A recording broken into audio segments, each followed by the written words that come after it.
کہتے ہیں کہ ایک شخص ایسا تھا جو نماز نہیں پڑھتا تھا، کوئی نیک اعمال بھی نہیں کرتا تھا۔ جب رمضان المبارک کا مہینہ آتا تھا تو خوب تیاری کرتا تھا، اچھا لباس پہنتا تھا اور روزے رکھتا تھا اور ماہ رمضان کا احترام کرتا تھا۔ اس سے پوچھا گیا کہ تم ایسا کیوں کرتے ہو؟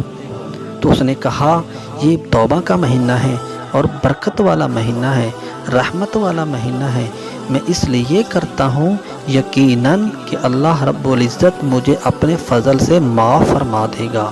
پھر یہ شخص مر گیا۔ کسی نے خواب میں دیکھا تو پوچھا، اللہ تعالیٰ نے تیرے ساتھ کیسا معاملہ کیا ہے؟